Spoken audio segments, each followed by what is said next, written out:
to bring him food unbeknown to the Ethiopian, and latterly, at his request, each man had brought him with the food a certain quantity of ashes. Before Amycraeus, no one was able to discover the site of this island, which continued unknown to the kings of Egypt who preceded him on the throne for the space of 700 years or more. The name which it bears is Elbow. It's about 10 furlongs across in each direction. The next king, I was told, was a priest of Hephaestus, called Sethos. This monarch despised and neglected the warrior class of the Egyptians as though he didn't need their services. Among other indignities which he offered them, he took from them the lands which they had possessed under all the previous kings, consisting of 12 acres of choice land for each warrior. Afterwards, therefore, when Sennacherib, king of the Arabians and Assyrians, marched his vast army into Egypt, the warriors, one and all, refused to come to his aid. On this, the monarch, greatly distressed, entered into the inner sanctuary, and before the image of the god bewailed the fate which impended over him. As he wept, he fell asleep, and dreamt that the god came and stood at his side, bidding him be of good cheer, and go boldly forth to meet the Arabian host, which would do him no hurt, as he himself would send those who should help him. Sethos then, relying on the dream, collected such of the Egyptians as were willing to follow him, who were none of them warriors, but traders, artisans, and market people, and with these marched to Pelusium, which commands the entrance into Egypt, and there pitched his camp. As the two armies lay here opposite one another, there came in the night a multitude of field mice, which devoured all the quivers and bowstrings of the enemy, and ate the thongs by which they managed their shields. Next morning they commenced their flight, and great multitudes fell, as they had no arms with which to defend themselves. There stands to this day in the temple of Hephaestus a stone statue of Sethos with a mouse in his hand, and an inscription to this effect: "Look on me and learn to reverence the gods." Thus far I've spoken on the authority of the Egyptians and their priests.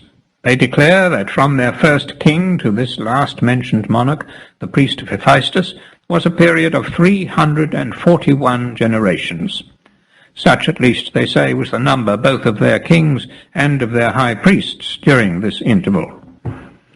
Now, 300 generations of men make 10,000 years, 3 generations filling up the century, and the remaining 41 generations make 1,340 years.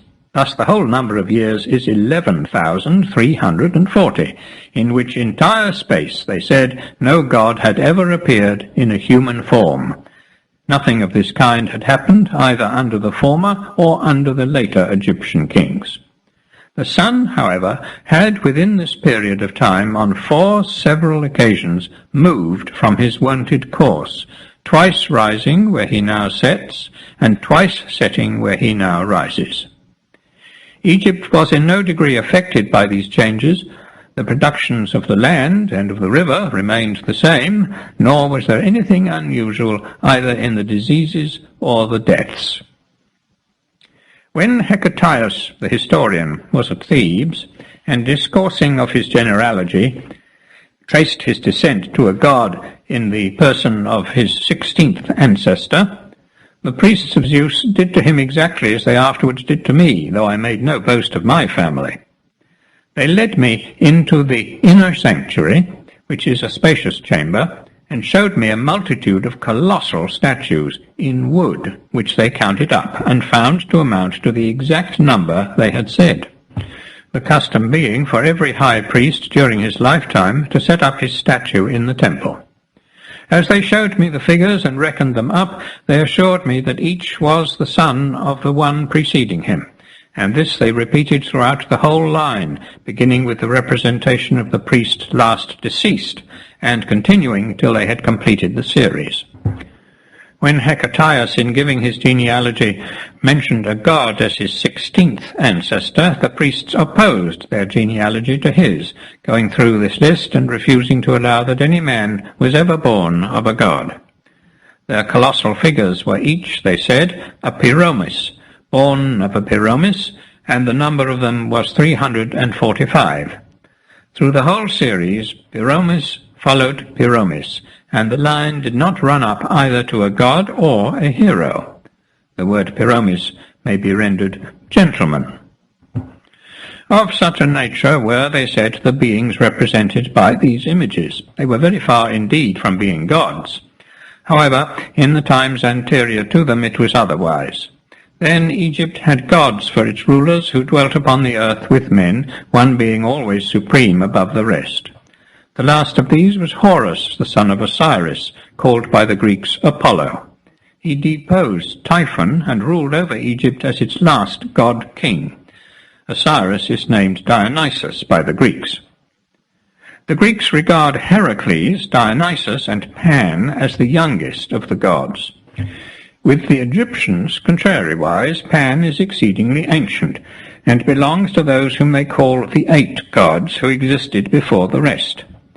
Heracles is one of the gods of the second order, who are known as the 12, and Dionysus belongs to the gods of the third order, whom the 12 produced. I've already mentioned how many years intervened, according to the Egyptians, between the birth of Heracles and the reign of Amasis.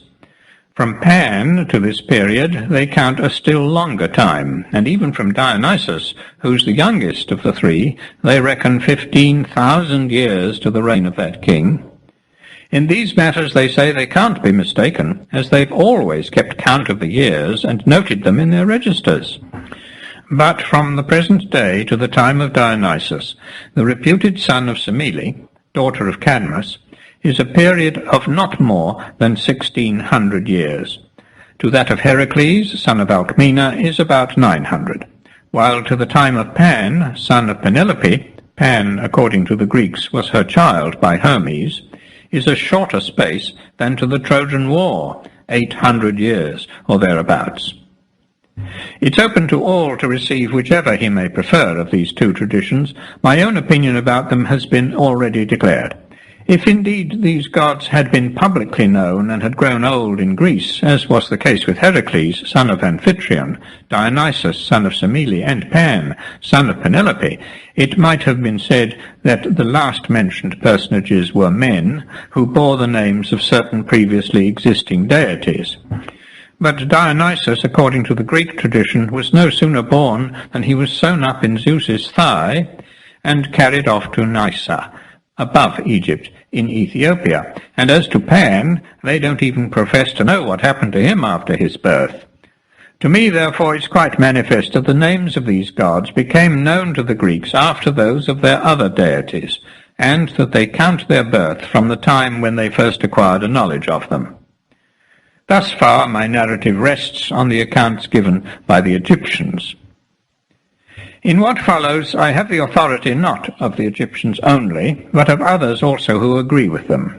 I shall speak likewise in part from my own observation. When the Egyptians regained their liberty after the reign of the priest of Hephaestus, unable to continue any while without a king, they divided Egypt into 12 districts and set 12 kings over them. These 12 kings, united together by intermarriages, ruled Egypt in peace, having entered into engagements with one another not to depose any of their number, nor to aim at any aggrandizement of one above the rest, but to dwell together in perfect amity.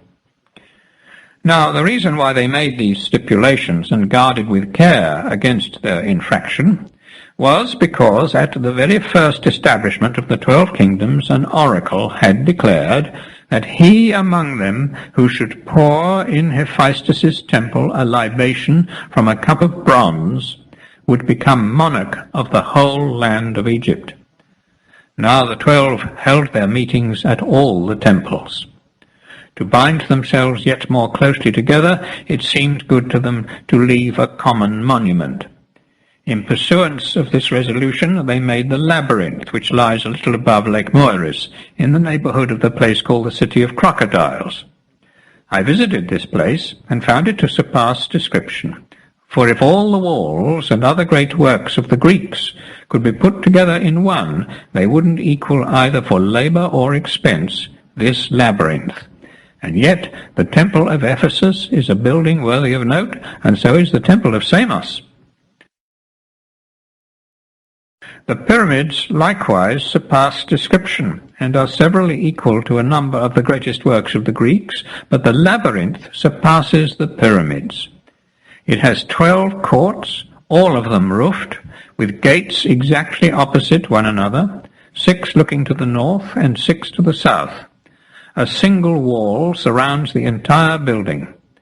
There are 2 different sorts of chambers throughout, half underground, half above ground, the latter built upon the former. The whole number of these chambers is 3,100 of each kind. The upper chambers I myself passed through and saw, and what I say concerning them is from my own observation. Of the underground chambers I can only speak from report, for the keepers of the building couldn't be got to show them, since they contained, as they said, the sepulchres of the kings who built the labyrinth, and also those of the sacred crocodiles. Thus it's easy from hearsay only that I can speak of the lower chambers. The upper chambers, however, I saw with my own eyes, and found them to excel all other human productions.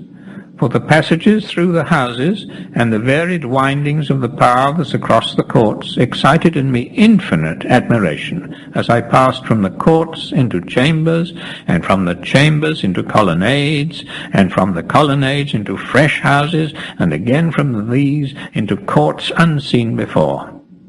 The roof was throughout of stone, like the walls, and the walls were carved all over with figures. Every court was surrounded with a colonnade, which was built of white stones, exquisitely fitted together. At the corner of the labyrinth stands a pyramid 40 fathoms high, with large figures engraved on it, which is entered by a subterranean passage. Wonderful as is the labyrinth, the work called the Lake of Moiris, which is close by the labyrinth, is yet more astonishing. The measure of its circumference is 60 skeins, or 3,600 furlongs, which is equal to the entire length of Egypt along the seacoast. The lake stretches in its longest direction from north to south, and in its deepest parts is of the depth of 50 fathoms. It's manifestly an artificial excavation, for nearly in the centre there stand 2 pyramids rising to the height of 50 fathoms above the surface of the water, and extending as far beneath, crowned each of them with a colossal statue sitting upon a throne.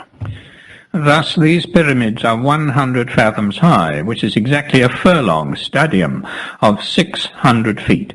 The fathom being 6 feet in length, or 4 cubits, which is the same thing, since a cubit measures 6 and a foot 4 palms. The water of the lake doesn't come out of the ground, which is here excessively dry, but is introduced by a canal from the Nile. The current sets for 6 months into the lake from the river, and for the next 6 months into the river from the lake. While it runs outward, it returns a talent of silver daily to the royal treasury from the fish that are taken, and when the current is the other way, the return sinks to 1/3 of that sum. The natives told me that there was a subterranean passage from this lake to the Libyan Syrtis, running westward into the interior by the hills above Memphis. As I couldn't anywhere see the earth which had been taken out when the excavation was made, and I was curious to know what had become of it, I asked the Egyptians who lived closest to the lake where the earth had been put. The answer that they gave me I readily accepted as true, since I had heard of the same thing being done at Nineveh of the Assyrians. There, once upon a time, certain thieves, having formed a plan to get into their possession the vast treasures of Sardanapalus, the Ninevite king, which were laid up in subterranean treasuries, proceeded to tunnel a passage from the house where they lived into the royal palace, calculating the distance and the direction. At nightfall they took the earth from the excavation and carried it to the river Tigris, which ran by Nineveh, continuing to get rid of it in this manner until they had accomplished their purpose. It was exactly in the same way that the Egyptians disposed of the mould from their excavation, except that they did it by day and not by night, for as fast as the earth was dug they carried it to the Nile, which they knew would disperse it far and wide. Such was the account which I received of the formation of this lake. The 12 kings for some time dealt honourably by one another, but at length it happened that on a certain occasion, when they had met to worship in the temple of Hephaestus, the high priest, on the last day of the festival, in bringing forth the golden goblets from which they were wont to pour the libations, mistook the number, and brought 11 goblets only for the 12 princes. Psammetichus was standing last, and being left without a cup, he took his helmet, which was of bronze, from off his head, stretched it out to receive the liquor, and so made his libation. All the kings were accustomed to wear helmets, and all indeed wore them at this very time, nor was there any crafty design in the action of Psammetichus. The 11, however, when they came to consider what had been done, and bethought them of the oracle which had declared that he who of the 12 should pour a libation from a cup of bronze, the same would be king of the whole land of Egypt, doubted at first if they shouldn't put Psammetichus to death. Finding, however, upon examination, that he had acted in the matter without any guilty intent, they didn't think it would be just to kill him, but determined instead to strip him of the chief part of his power and to banish him to the marshes, forbidding him to leave them or to hold any communication with the rest of Egypt.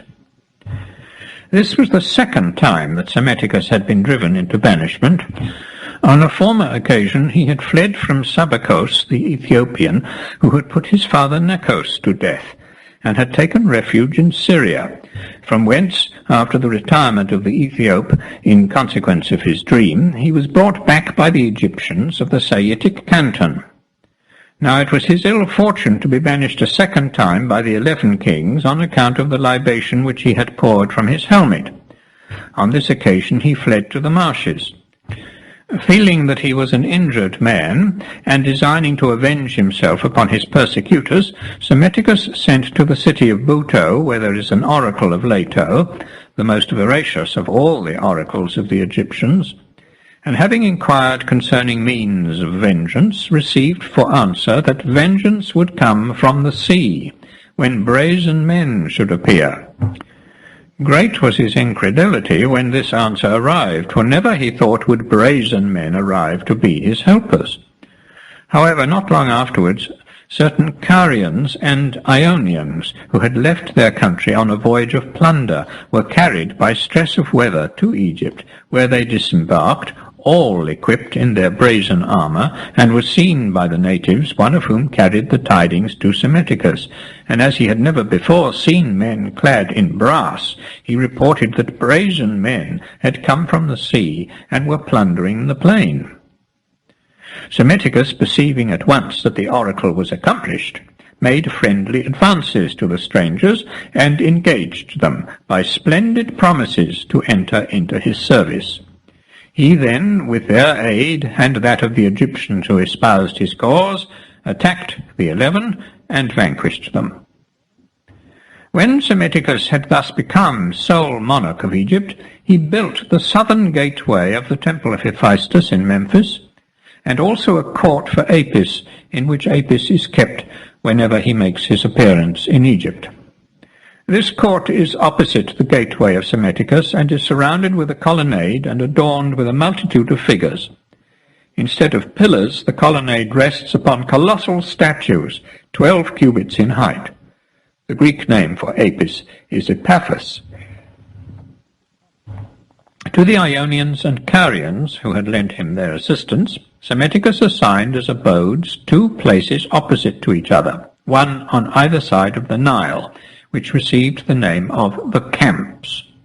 He also made good all the splendid promises by which he had gained their support. And further, he entrusted to their care certain Egyptian children, whom they were to teach the language of the Greeks. These children, thus instructed, became the parents of the entire class of interpreters in Egypt. The Ionians and Carians occupied for many years the places assigned them by Psammetichus, which lay near the sea, a little below the city of Bubastis, on the Pelusiac mouth of the Nile. King Amasis long afterwards removed the Greeks hence and settled them at Memphis to guard him against the native Egyptians. From the date of the original settlement of these persons in Egypt, we Greeks, through our intercourse with them, have acquired an accurate knowledge of the several events in Egyptian history, from the reign of Psammetichus downwards. But before his time no foreigners had ever taken up their residence in that land. The docks where their vessels were laid up and the ruins of their habitations were still to be seen in my day, at the place where they dwelt originally, before they were removed by Amasis. Such was the mode by which Psammetichus became master of Egypt. I've already made mention more than once of the Egyptian oracle, and as it well deserves notice, I'll now proceed to give an account of it more at length.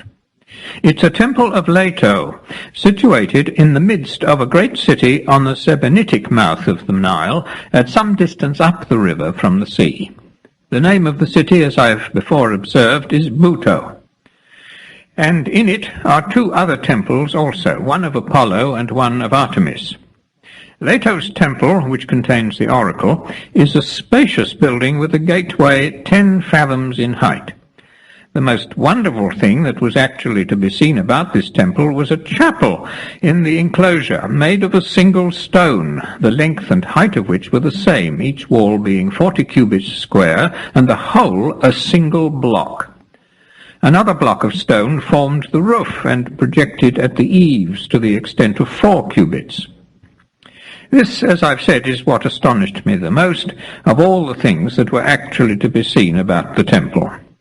The next greatest marvel was the island called Cambyse.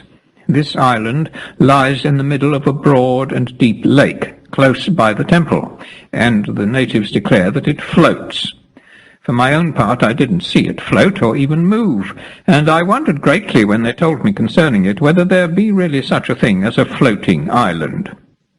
It has a grand temple of Apollo built upon it, in which are 3 distinct altars. Palm trees grow on it in great abundance, and many other trees, some of which bear fruit, while others are barren. The Egyptians tell the following story in connection with this island to explain the way in which it first came to float.